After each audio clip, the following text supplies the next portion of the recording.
Exterior, interior, driving experience. As you know, Thomas in front of the camera, in full HD, full screen and full length. Let's go!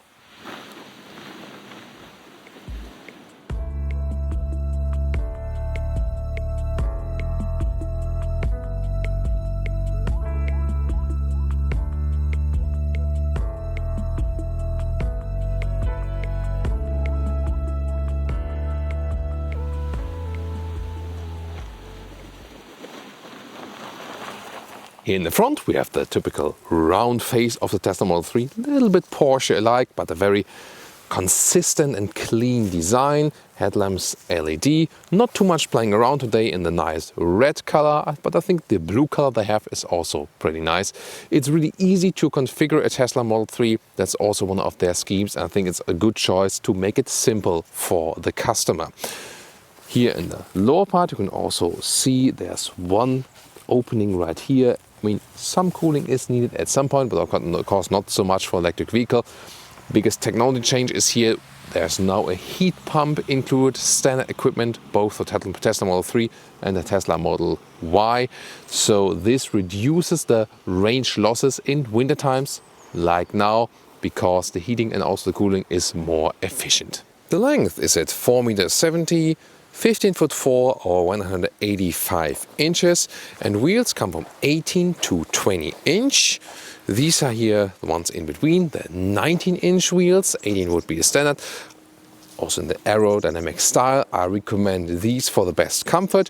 19-inch, somewhat a compromise between comfort and look. 20-inch exclusive for the performance model, but then of course with the least comfort. Only has a standard suspension, not adaptive is available.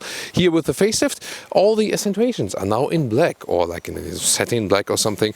Here, for example, the cover for the camera and also the frames here around the window. This makes a sportier style, and they are also, by the way, in matte black then. And here, especially the door handles, this is quite significant. And this, to me, you know, yeah, it looks sportier, maybe also looks a little bit more premium. So overall, I like it. I mean, especially in the blue color, it also looked nice with the chrome accentuation. So before it was chrome. Maybe also a matter of preference, but why not making it a little bit different now? And I think it looks a little bit more, you know, definitely sportier. And, you know, the surface also maybe a little bit more premium. Why not? In general here, strong shoulder area, sporty design in the rear area right there. Also, once again, pretty clean from the whole design approach.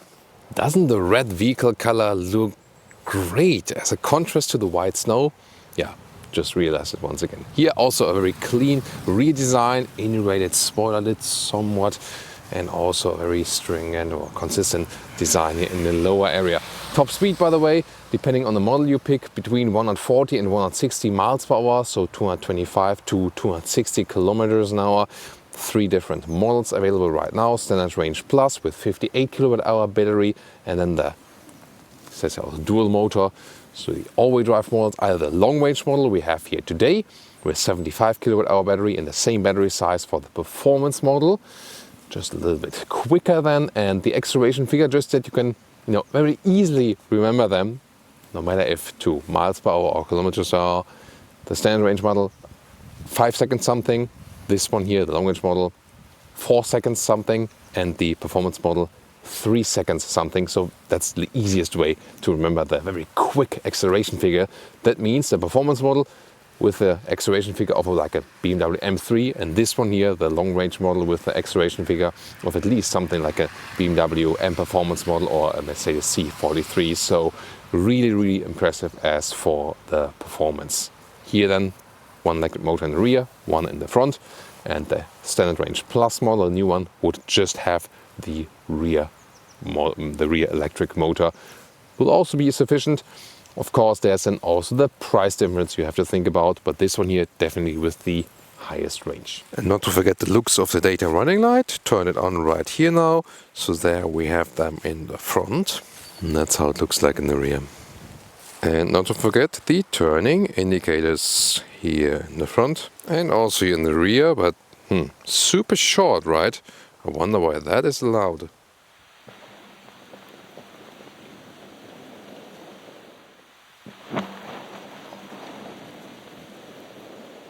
And the charging port on the driver's side, in the rear, this AC charging maximum 11 kilowatt and DC charging at supercharger maximum 250 kilowatt. So now we arrived at the supercharger at Hilden, Germany, one of the most modern ones in whole Europe. Theoretically up to 250 kilowatt is possible. However, you can see that the realistic or the concise charging figure then varies. Here at the moment we are at 130 kilowatt. That is then almost 1,000 kilometers per hour. So it's still quite quick, but considering we recently had with a Porsche Taycan at 240 kilowatt, that's of course less here, although it's a modern supercharger. But there are also other vehicles here around, so it also depends on that. It also quickly drops down now at about 100 kilowatts, so even a little bit slower, but still it's reasonable quick. And the cool thing here, of course, the extensive network of the superchargers. You see here at our station 5B and 5A, there's no one directly next to us, but then a couple of other vehicles in the row here. So it always depends on if your concise charging station then shares the power or maybe the whole thing in itself. But at the moment we cannot reach the maximum charging, but it's still good, and the supercharger network still out-networks the other brands so far. And at the end of our concise test, we can see the realistic average figures then here for the last 10 kilometers, 25 and 50, 16 kilowatt hours on 100 kilometers, or here then longer term 20 kilowatt hours on 100 kilometers. Will actually average 375 kilometers to 470 kilometers depending on. And we can take a look at the miles figures here. So they vary then also a little bit depending on which average we pick. And that would actually mean some 230 miles up to 320 miles.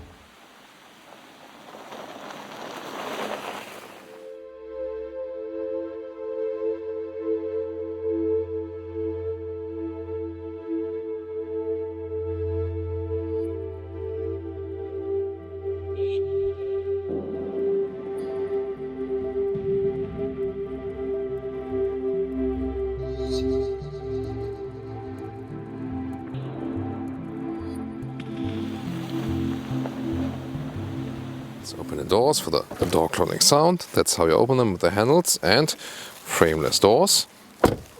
Yeah, not the best door closing sound, but also no wonder with frameless doors. You can still order a classic car key for your Tesla Model 3 or open and close it with a smartphone, or when you don't have any signal or something, you have always this backup key card, and then you put it here at the B pillar, and then you can open or close the car with that.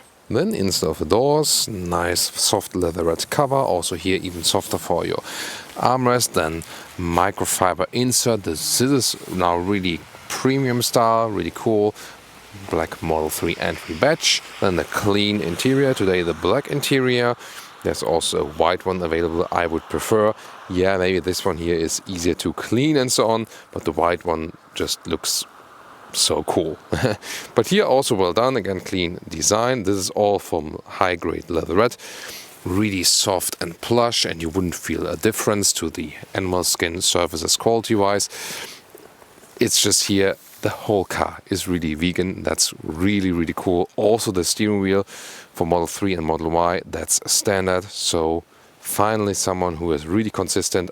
All Model 3 come with an animal free interior. Better for the animals, better for the environment, of course also better for us. So that's the styling.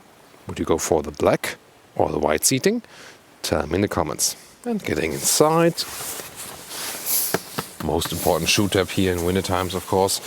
It's actually a nice and standard seating position. I think the seats could be a little bit wider and taller for tall people, but overall still quite okay. The steering wheel can be moved up and down, in and out. I'll soon show you that. And then here headroom with 1m86 or 6'1". Plenty of space available because there's this fixed panoramic glass roof. Just the sides gets a little bit more narrow, but height-wise, even with tall people, no problem whatsoever. Interior overview, of course. Everything so clean and so calm. That's really cool. Matte wood insert right here. I love that. This being the black styling right here.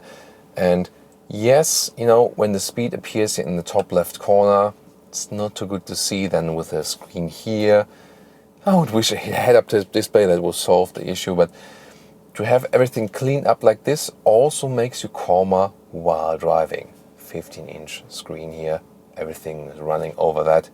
I can soon show you more to that. Directly here, by the way, so here you can change some driving modes and so on.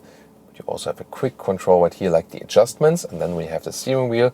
You can control here the left thumb and here for in and out and so on. So I mean, why not doing that way? And you can also save your setting then for your user profile. By the way, here these buttons here are now metal knurled in this facelift, so it is not plastic like before. So this feels more high class, more premium. Other changes here with the facelift is this middle console. So in the front, we have now 2 inductive charging ports for your smartphone. So that's quite helpful. And then there's also in this micro suite, so microfiber makes a good premium impression. And where we had some piano lacquer before all over the place, collecting fingerprints, not looking that premium, it's now like a matte silver finish. So you hear it also, and then some leather red covering right there. You remember everything is animal free in this vehicle. Then you can slide this one open. This is more organized now, like in the Model S or X. Huge hole in the front right here. 2 more USB-C chargers. Then you have a cup holder area right there, but not adaptive. Then this is where you put your your key card that the car can still drive, for example. Sometimes you have to put it right there when the car was not recognizing the smartphone or something, or you don't have the car key.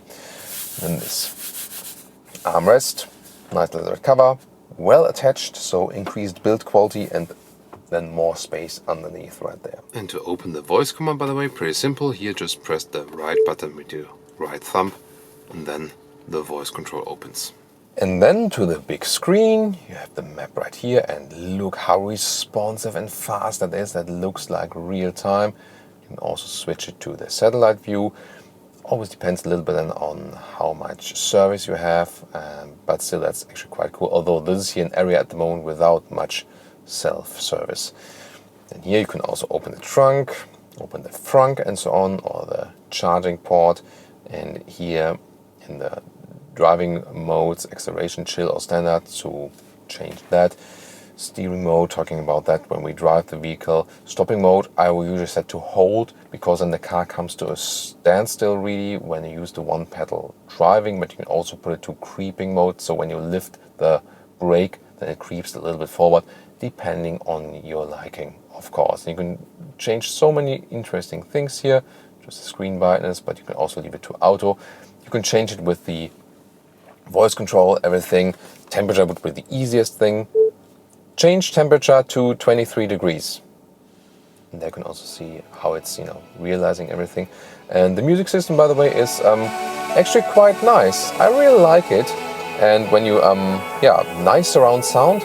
And when you press left thumb here on the, on the left jog wheel, then you obviously heard it. You can pause the music. The only thing, we only have the Bluetooth connection here, so there's no Apple CarPlay or Android Auto. I would wish it here in a way, because yes, the system, also the voice input and so on, doesn't make it that necessary, but here for like picking playlists like we know from an Apple CarPlay or something, that is not possible in the same way than here. That's the only downside I can see with this Bluetooth connection.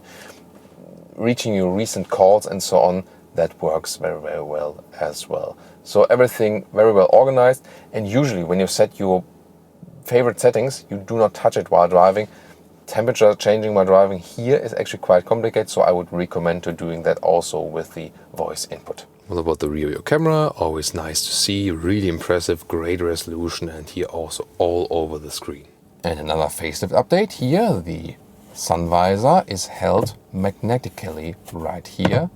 So why not? And also here, by the way, this has been before, when you put down the mirror light, and then it's also here magnetically, so really nice. This already feels premium now. And another small update here at the inside of the doors, where you press them, push to open, this now has this symbol that you can easier find where that button is, also when it's a little bit darker. And of course there's once again the Tesla app, where you can, for example, change the temperature and also use your smartphone as key. You can lock or unlock it, and for example it automatically locks the vehicle when you move away from your vehicle with your smartphone. There can be one exception in the basement garage when there's no signal, and then you would use the key card right here and then hold it against the B pillar as I shown you earlier to open and close it when there's really no signal as a backup.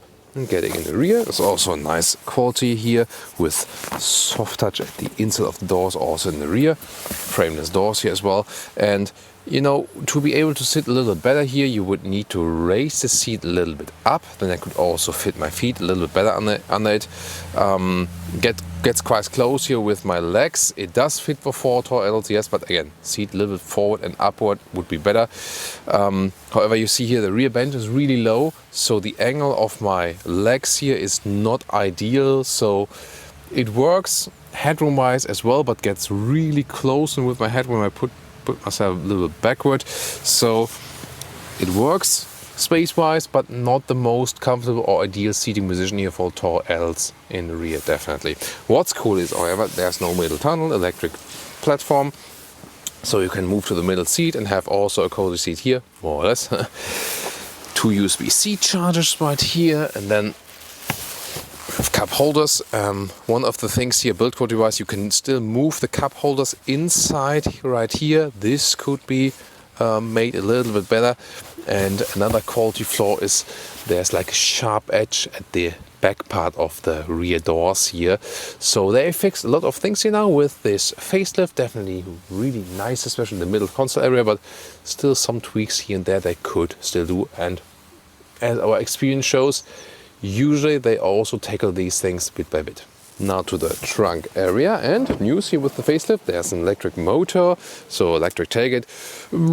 It doesn't feel or hear most convincing, to be honest, but it's a nice addition nevertheless. The length here is 1 meters and 10, that's already quite substantial, and the width is here a little bit less than a meter right here, and of course a little bit more right here, 1 meters 20. But the cool thing is you have this additional storage, and ta-da, secret, you can really hide a full cabin trolley underneath in this area right there. You could also put charging cables there, so depending what you want. And then for loading things through, you have to release the seats from the rear area. Now right here, so not possible from the trunk, you have to go around then to the back seats. And that is then, by the way, about 1 meters 80, so lengthwise really nice result. And even in height with about 50 centimeters, that's quite substantial. Of course, a fastback opening would be even handier, but then you could go then for a Model Y also in Europe very soon. And this is then here the new tailgate button right there, makes a sound, and then it closes like this. What about the child safety test? First of all, open it once again. See, yeah, it doesn't make the most sophisticated experience how the electric motor opens that thing, definitely. And then here, yeah, that's proven nice. And that's again how it closes. And by the way, also these rubber seals have been improved, so when it's really wet, when it's raining, that no water is getting inside the trunk anymore. And the frunk, open it from the inside or with your smartphone, for example, and then you have some storage for your charging cables here too. Welcome to Thomas's freezing driving lounge today with the Tesla Model 3 in the facelift version, long range model. And of course, the first thing we have to talk about is the new heat pump, especially here in winter times.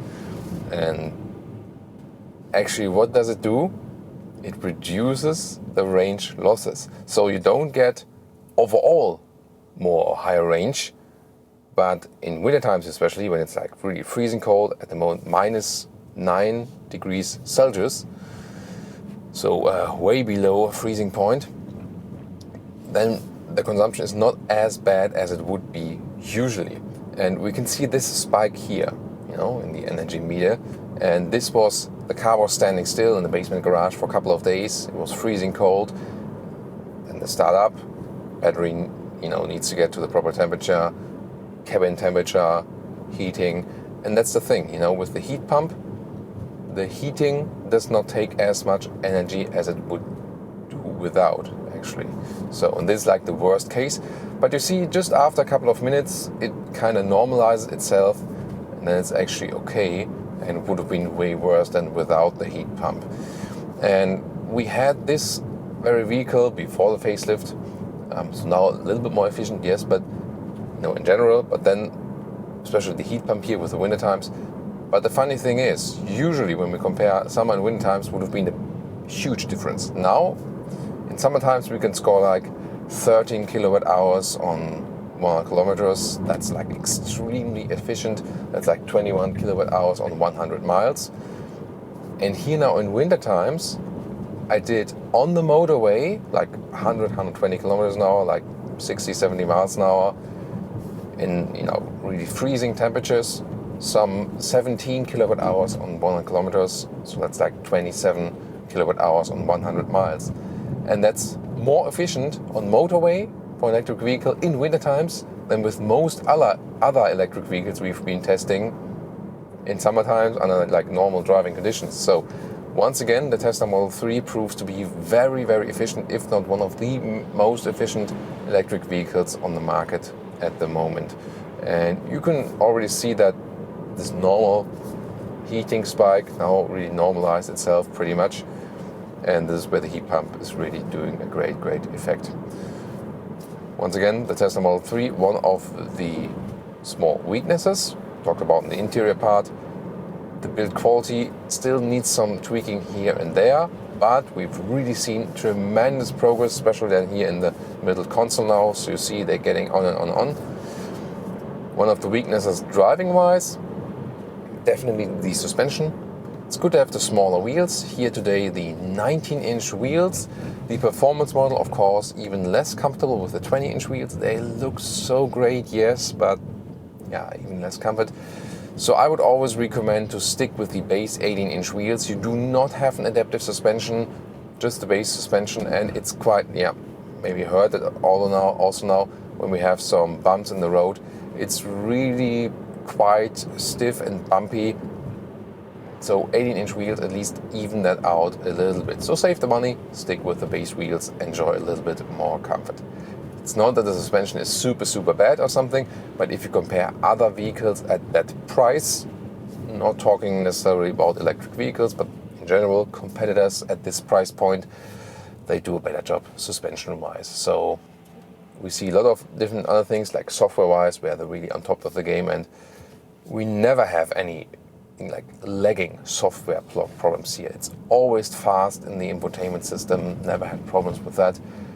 I think once in the Tesla Model X, I had one system crash, but the good thing is then holding both buttons here at the same time, so pressing and holding them for a longer time, and then you do a reset of the system even while driving, and then it was done. So, and it happened once before, and I've been testing I had Teslas for like 12 times now or something, and did thousands of kilometers with it. This was the only problem I ever had. Other than that, software-wise, never had any failure, and it's always right on top of the point. And the voice input also while driving has also been improving, even quite complicated things. Open energy meter. There it is.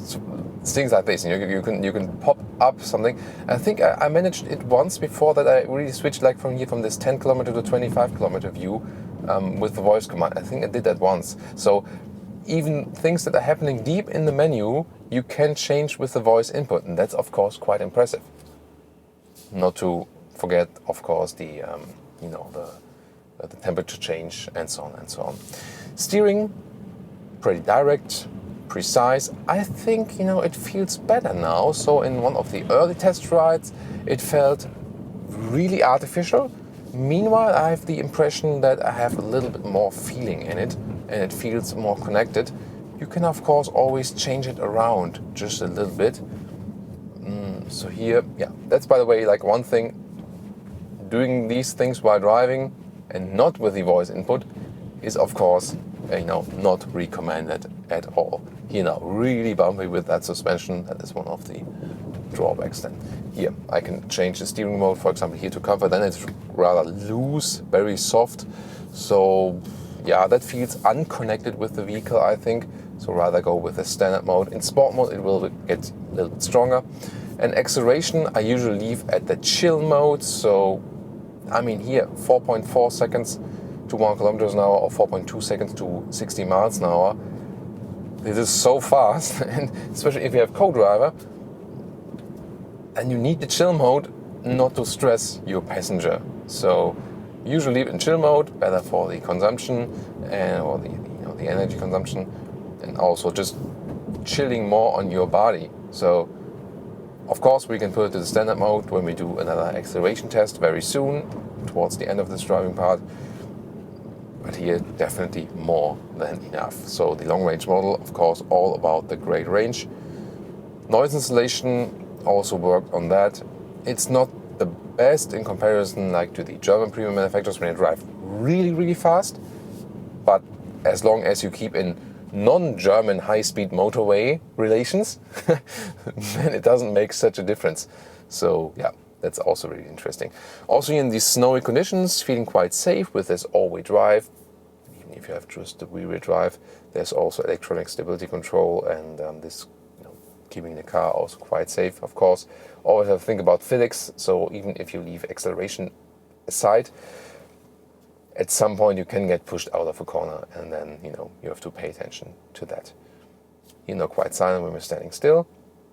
So I think the upgrades are also driving-wise really nice. Of course, technology update with the heat pump is the most important technology update. Other than that, also when I'm driving here, this new middle console appears a little bit calming to me. So it's nice to see the improved build quality there. It also, to me, always has an effect on driving. Here, by the way, and also when I accelerate a little bit harder, slick surface, no problem, really good grip as for that.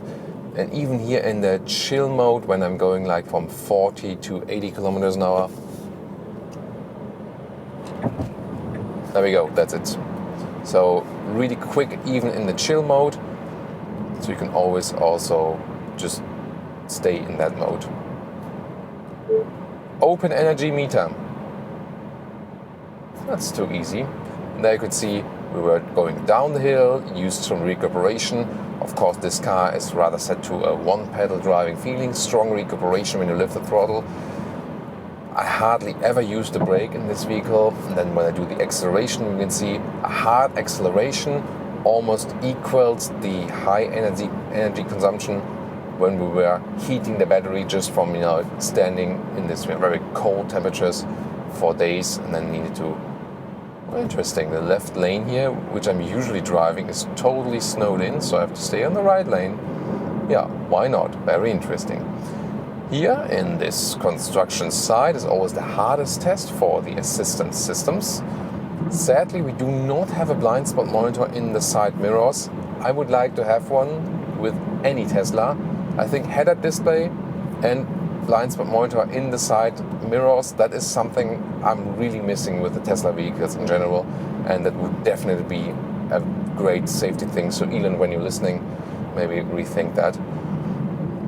You have like visualizations when a car is next to you or something, and then you also have a beeping sound, as for a blind spot monitor. So when you're about to turn and there's someone approaching, you have like dirt, but still a visual sign in the side mirrors. We always have that with almost all new vehicles. It's a really good thing. And here you can, like with one press, you can set a normal cruise control and then adjust it here with your right thumb. Or if you do like a, there we go, pressing twice, then also this so-called autopilot is being activated. Keep your hands on the steering wheel all times, so it's not like a completely autonomous autopilot.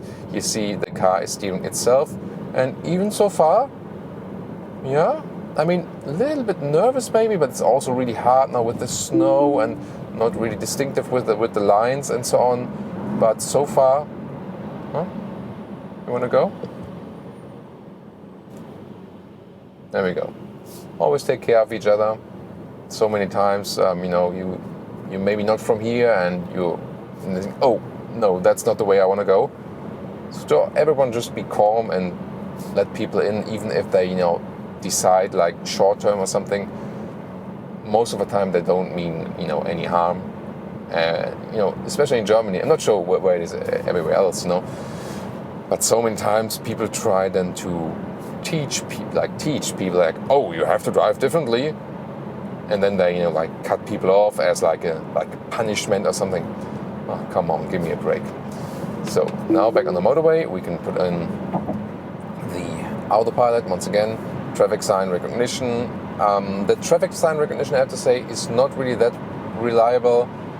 Not sure if it's just because it's only relying on map data, but so many times didn't really properly recognize which correct speed there was, and I had to adjust myself.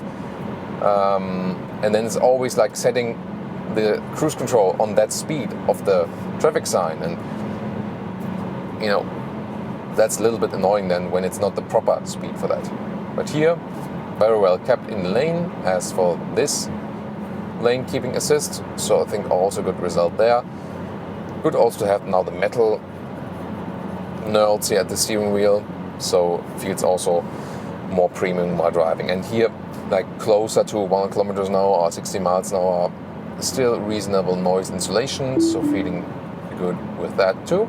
Now getting off the motorway, because we want to have a proper acceleration on the motorway again, towards the acceleration climax of our driving part here for today. Comparison to the Tesla Model S, by the way, this of course it feels more handy, sportier, lighter and so on, smaller. However, the seats are a little bit smaller as well, so you have to bear that in mind. I mean, that was also something. Now let's go to the standard acceleration mode, and luckily here motorway is also properly cleaned, so we can also accelerate it out. And you see the speed right here, and you can see, like, once again, I mean, this is like power-wise like a C43 or like a BMW M340i. So now from 30 kilometers an hour, we accelerate it out. Let's go.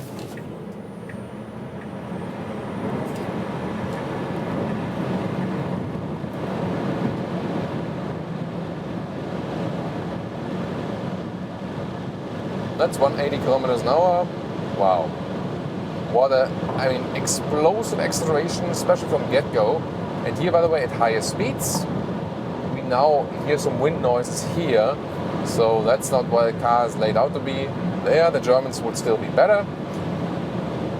However, let's see when we drop to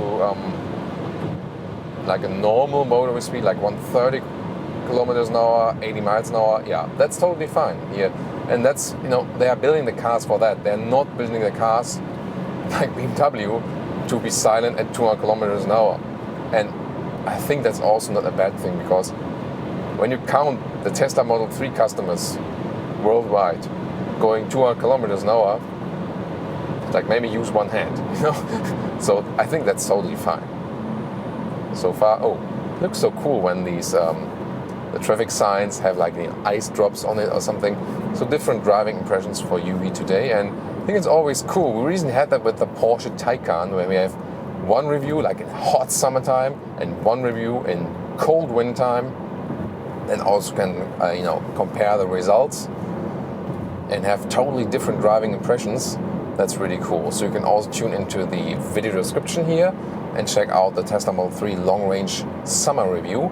There we did not have a heat pump, but that didn't matter so much. Of course, it also increases the efficiency of the AC in general, but in winter times it will make more difference.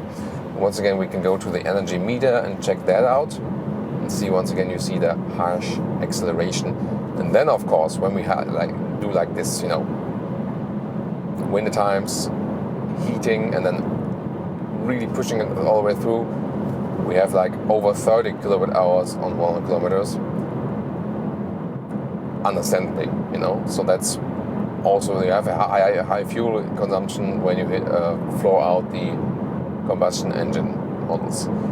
Ambient lighting is also something that is missing with this vehicle. We see nothing besides the bright screen. It adjusts, by the way, also at night time. So depending on the clock setting and so on, you can have it to auto adjust. That's also a nice setting to have. But still, on the long run, we're still in a good consumption area. We're like 23 kilowatt hours on 1 kilometers for winter times. That's still okay. It just gives you some consumption inside. The car, again, feels really handy. We had it in the performance version, also on the racetrack. I still think it's a great track vehicle when you put in a stiffer suspension for the track, for example, or like an adaptive sports suspension, like third party or something. If that's possible, then it would be ideal track vehicle, also with low maintenance cost and so on, using all the brake recuperation. Again, off the throttle, not using the brakes.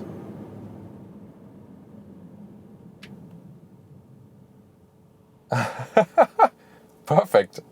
So this is what you learn also when driving these vehicles.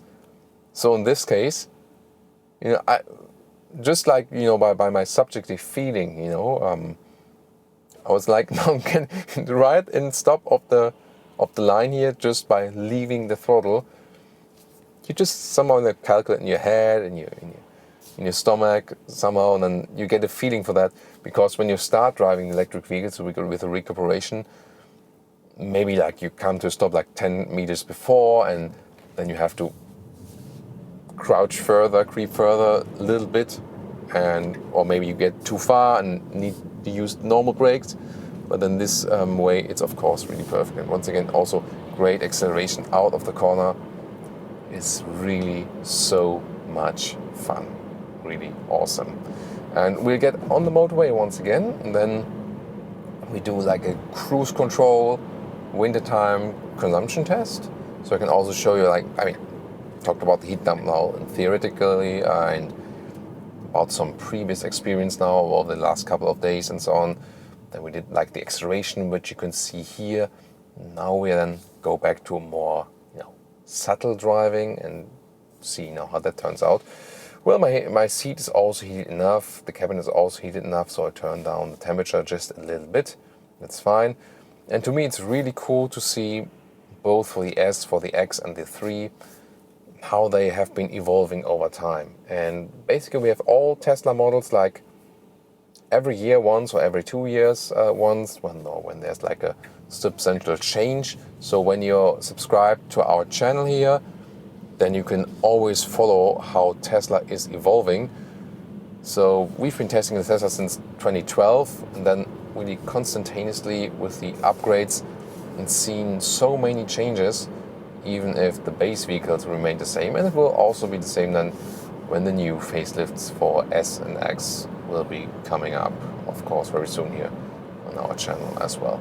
Now getting on the motorway again, lane change also nice. So when the road is even, there are no bumps in the road, then the suspension is actually quite nice. So no problems with waves or something. It is rather set really on a sporty note, I have to say. And you have to bear in mind the battery pack in the center, lower part of the vehicle, low center of gravity, good weight distribution and so on. So that makes the car really sporty. And you buy a normal version of this vehicle and already basically have a sports version, which you have like with C43, Audi S4, or in a BMW M Performance model or something. Once again, now here in the tunnel, then at daytime it can get a little bit bright than here with the screen. You can turn down the brightness, but let's see. Turn down screen brightness. Awesome. That's really cool. So this voice input here is evolving and evolving. The Android-based one with Volvo is of course very cool as well. There's unlimited speed now. But that Golf also doesn't drive too fast, so I think we rather keep it steady than we've shown you that one acceleration. Increase screen brightness. Here we go. So once again, setting cruise control 100 kilometers an hour. And then let's see to the energy meter once again. There we go. So then you can see how that levels out, and we're in a very nice energy consumption area once again. 100 kilometers an hour or 60 miles an hour is often also typical speed at city close highways. And there once again noise sensation is actually quite okay. Roundabout visibility to the rear, sides, can't complain about that. Besides what I said earlier, blind spot monitor would definitely still really nice thing to have. And the head-up display, because when you have that central screen with the Tesla Model S and X, I think it's really better than having a speed here, because yeah, it is close to your line of sight somewhat, but still you're looking over a little bit. So I'm not too happy with that. It is in an area where I can still say it's okay. Again, we don't need the second screen right here if you would have a head-up display. And a lot of Tesla fans have been waiting for head-up displays for a long time. Not sure if we will ever see it, maybe. The thought behind it is also when it's getting more and more to the autonomous driving, then maybe you don't need it anymore. That is another thought, definitely. Yeah. I don't know. What's your take on that? Please leave your comments to that right here. Then also quite relaxed once again here on the motorway. And also activate the autopilot again, and I can also have the assisted steering. And here now, again, keeping synchronized, nice visualization as well, so you guys can also follow that, what the car is actually doing. Oh, there's no line here on the right side now. Just the snow. Okay, I couldn't put my trust in that one. So if it would be off on the right side in the snow, would have been too good actually. So leaving it with that for now. Now when we go downhill, by the way, I think during this driving part I have not used the brake for a single time. That again speaks for the good recuperation as well. And even if we're just going downhill, just a little bit on the motorway, it's doing quite nice job with the recuperation, and you hardly feel that. You can also set it in a different level, but when you're getting used to electric vehicle driving, you usually get a feeling for driving with a strong recuperation, and then you also want to have it that way. Now, for example, I'm using the brake for the first time to cancel the cruise control. So I wasn't using like the disc brakes, I was just using the brake pedal for the electronic command to cancel the cruise control. Yeah, so it doesn't count as using the brakes, right? And if I don't want that strong recuperation, I just stay on the gas, which is not the gas, a little bit, to keep the recuperation lower or to let the car rolling. So that's then how you drive it. For example, that's what I'm doing at the moment, because when we're going downhill, there would be even a stronger recuperation. And when we get to this green mode here, green level, in the energy meter, that means that was like pure recuperation. We did not lose any energy, we just gained some energy back.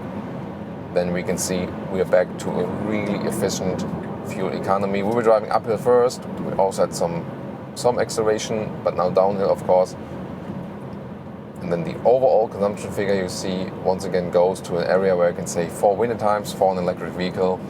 That's really, really impressive, even though we have the acceleration parts in that. Ah, come on, we still make that yellow traffic light. Oh, now it's getting a little bit more winterly here. So we're still in the standard acceleration mode. Let's see when I hit the throttle here. Yeah, a little bit rear spin at the rear I felt, but then catching up with the all-wheel drive, getting enough grip. So also good performance right there. Of course, electric all-wheel drive, there's no mechanical link, so front and rear axle all play together electronically. You can use it very, very, very, very well. So now when we're driving downhill, like 12 kilowatt hours on 1 kilometers, that would be like the summer consumption. Now we go to a longer projection, and then it evens out more like towards 20. So overall, really good result. Once again, been a really nice ride in Tesla Model 3, feeling very safe and calm and collected. I also, let's say, change driving mode to chill. This command is not available yet. Okay, so go to the right lane right over here.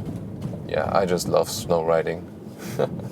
So this obviously does not work yet, but maybe at another stage or something. Acceleration chill now, that's totally fine, that's enough. You know, the snow has hardened up, and that also makes, you know, the suspension appear really, really stiff. Of course, that's like a fierce test now, but that's what we do on Autogefühl. That's also the reason I wanted to go out in this weather here, no matter what. Whoa, this is like really bumpy right now, but I mean, that's a little bit unfair now.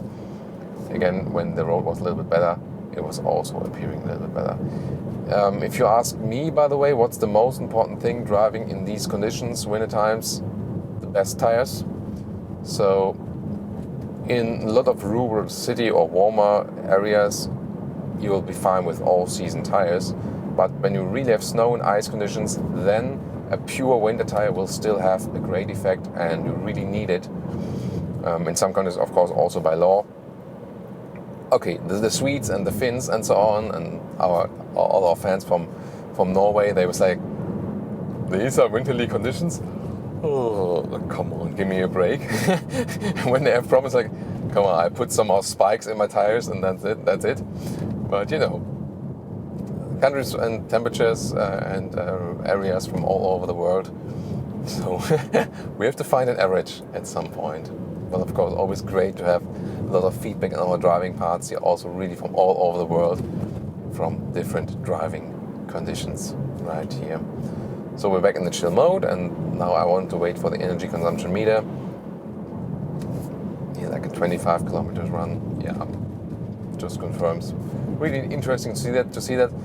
Usually when I'm driving the vehicle, I'm not paying so much. I'm really rather pay attention to the road, but it's really nice to have that to give you some current updates for driving, and now especially for electric vehicle fans, they really pay attention to that. So here in the Model 3, I don't have any range anxiety, especially now with the update and so on. What you have to calculate with here in wintertime, especially when you leave the car at home, standing still in the basement garage or something, it will lose some energy over time. It will, you know, like rinse a little bit, but not literally, you know, but just bear in mind that when you leave it still for a month or so, you will definitely lose some substantial couple of percentages. So it's also good to, you know, maybe keep it powered, for example, or to power it sometimes, you know, a little bit sliding in the corner, but still keeping calm and collected. This is a, like, you know, mid-sized vehicle, so it's not too hard to control. Actually, this increased weight more puts the pressure to the ground, so for these conditions, it's actually not too bad to have more weight here from the electric vehicle. And what I always say, and some people might forget here with the electric vehicles, driving in winter times, always like, oh yeah, the battery, you know, drains so much, winter times. But bear in mind that with our combustion engines, when we start them up in the winter times and everything is cold and all the fluids and so on, it's not doing any good for the engine, you know. But here the electric vehicle doesn't care about that so much, you know. So when we do like a startup and just start driving in the performance way, for example, it wouldn't hurt the car so much. When you do a cold start on the combustion engine and hit the throttle, you're basically destroying the engine, especially, you know, when you take a look at that, you know, long term. But here with the electric vehicles, when you can charge them properly and even maybe like able to preheat them in your basement garage and so on, and you don't have the range problem, then they're actually even better vehicles for winter times if you think about long-term maintenance.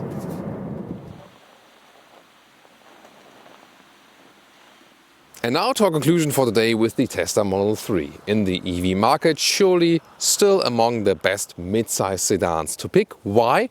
First of all, because it is so efficient from the electric drivetrain, and the software is really great.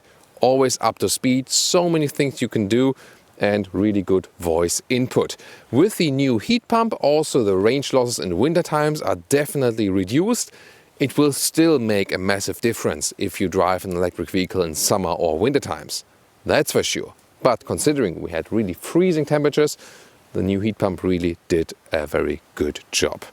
Then exterior-wise, with these new black accentuations, I think it makes a more premium and sporty character, and especially like that we have less piano lacquer on the interior, more matte surfaces, micro-suite for the inductive charging box and so on. So once again, they stepped up the game. There are still here some tweaks here and there they could do, but we see it is happening. They're improving the model bit by bit by bit, and so far really, on a very, very good track. The seats, I think still, for tall people, they could be a little bit larger and offer a little bit more comfort, but it's not that they would be uncomfortable at all or something. So, I think a very good job here with the Tesla Model 3, a very likable car. More and more people have been going for this one in the EV market. And if you go for the new Standard Range Plus model, you can already get a decent range, but at a lower price. Here the long range model, of course, for the best range possibilities. And you can, as I said earlier, score these maximum range figures like 550 kilometers, 450 miles, maybe even a little bit more in summer times if you drive steady and so on, or maybe in city. But here still in winter times, we can also go for like 450 kilometers or 350 miles with the help of this new heat pump. So, thank you so much for tuning in today. Leave us your comments to the Tesla Model 3. Also tune into our summer review. Check out Tesla Model S, Tesla Model X review, the Polestar 2, the competitor, for example. See you there, or see you at our very next Tesla review.